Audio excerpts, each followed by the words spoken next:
Hey everyone, it's Nathan, your favorite photographing fat kid. I am back. Welcome to Wordless Wednesday. It's been a while since I've done a video, so I'm very glad to be back and see all of you. I am officially in the 100-pound club. Really stoked about that, and there's so many people I'd like to thank, but these videos kind of go really long as it is.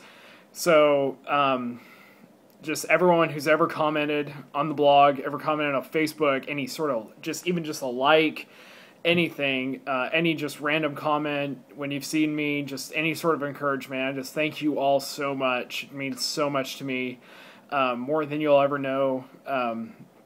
It's just been so great to have this community of friends, strangers and people I know and people from my past, and just all these people that have really rallied and cheered me on, and I think that has really been a key to my success, is having you guys behind me, holding me accountable. That means really a lot. Thanks for reading my blog.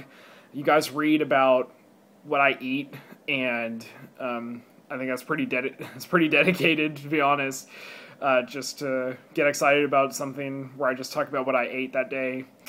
But I thank y'all so much, and it's really humbling to have such great friends. So, if you are my friend on Facebook, or my friend on my Facebook page, The Photographing Fad Kid, after you're done watching this video, go to Facebook and like. I'm trying to get 100 likes by the end of the week. I'm at 84, so 16 of y'all. Come on. What's one more useless thing on your Facebook feed? Come on, let's be honest. So anyways, I put up if anyone had a question to comment or to message me. I got 2 questions, and this is something I kind of like to do every once in a while. It's kind of fun. I know some other blogs do it, and it seemed pretty cool. So Caroline, good friend Caroline, wrote, "What used to be a guilty pleasure food-wise? What do you now consider a guilty pleasure?" And the first part of that question is, the issue was way back in the day, is that nothing was off the table. Everything was on the table, so to speak, I guess, because I was eating it all. But there was never something that I could say, oh, I'm not going to eat that. Because I just didn't have that filter. I just didn't care. I mean, there were some things where I was just like, this is probably not good, but there was something that was really a guilty pleasure because I just ate everything. And one time, there's one time where I got to a point where I just watched maybe too much Man vs. Food. Not that that's a bad show. Please don't sue me, Travel Channel. But I tried to make something called the Burgosaurus. And what it was is that I had fried really thick bacon that I'd gotten from United. It was back when we lived in Abilene. And I fried the bacon, put that to the side, put three strips, and then I made 2 patties, and I fried the patties in the bacon grease, and then, so there were 2 patties, cheese in the middle, and bacon, and it was called Burgosaurus, and I ate that. We ate that on a regular basis, and it's disgusting to think about right now. So it got to a point where I just didn't, I knew there was an issue, and I'll get to that here in a second, but there was, I would just eat anything, and I knew there were probably going to be repercussions in the later, and in the latter, I guess. I don't know which one's right. But I knew that it didn't really affect me at the present, and when in fact it really did. I mean, I couldn't barely go up the stairs. I'd wheeze really bad, and which is always just can't imagine right now. Because my non-scale victory, this is a complete side thing, non-scale victory, I've been doing Insanity, and I don't get tired. Like, if I have to stop, it's because my body's like, I hate you right now, but it's not because, like, I'm wheezing or, like, I want to die. Like, it's not because of that. So my heart is evidently healthy enough, which is pretty awesome. So to me, that's a huge victory, and I'm really stoked about that. So my guilty pleasure now, which will definitely be frozen yogurt, because I kind of do go overboard on some of the toppings, and I've kind of talked about that before, but that's something that I like to indulge in a little bit. I know I like to walk on the wild side. So The second question is from my boy Alex, who on my 90th, when I got to 90 pounds, he called me and he said that wasn't good enough. And he was trying to really get me going, and obviously it worked because I am further down that weight loss journey road. His question was, how did you teach yourself so much discipline when it came to food choices, and what has been the toughest food for you to avoid? It definitely wasn't a change overnight. For years, I knew that I was eating things that I knew weren't good for me. So it goes back to that second question. Everything was on the table because I would eat it, but I knew that a lot of these things, I'm like, why am I eating this? And it was either because it was the only thing available at the time, because everyone in college, especially, I mean, let's just think of it in college. You always went to Whataburger. You'd always go to all these different places, anywhere cheap food, there's a really cheap Chinese restaurant next to ACU, and I went there at least twice a week. I can't imagine what the calories were for that. So it was either that it was just the only thing available due to cost or whatever, or it was just so delicious that my mind told me I had to have it. And I think this time was different is because I put my whole heart into it.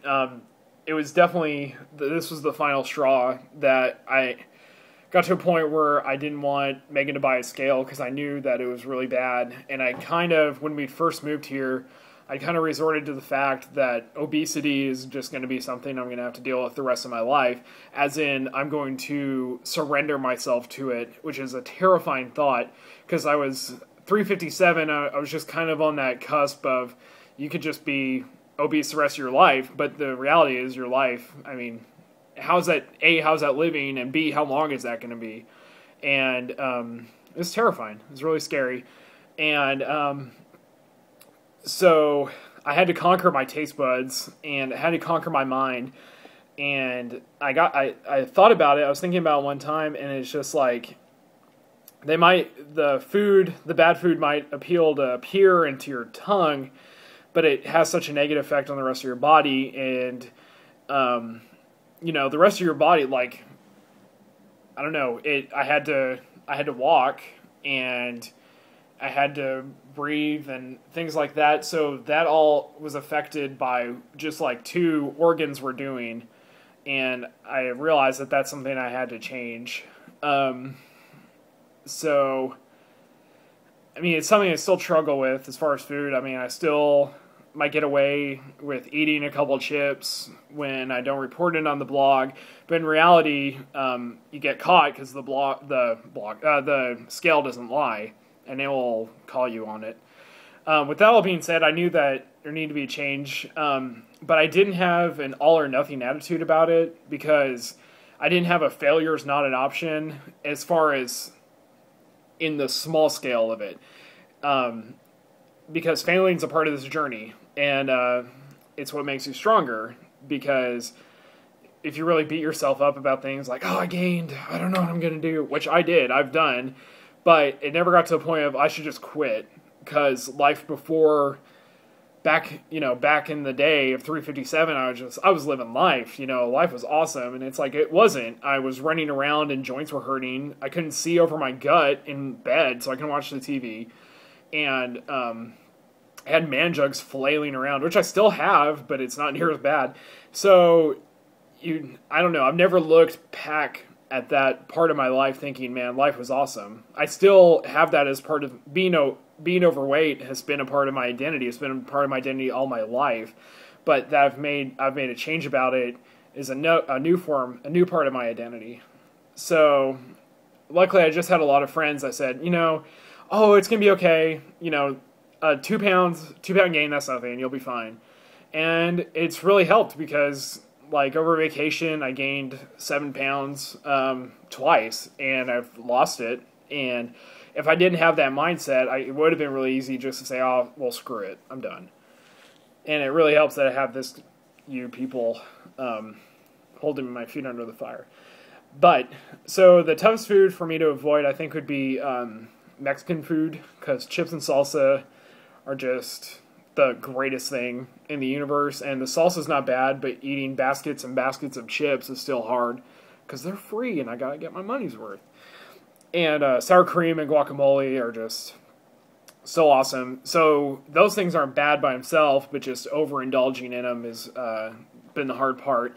And trying to stop myself and limit myself on the guacamole and sour cream and things like that. So trying to just get my portion sizes down, I think has been the biggest thing with those. So that's something I'm still working on. I think it'll just always be a struggle. But anyways, that's all I have. It's been 10 minutes, so thanks for watching, and I will see you tomorrow.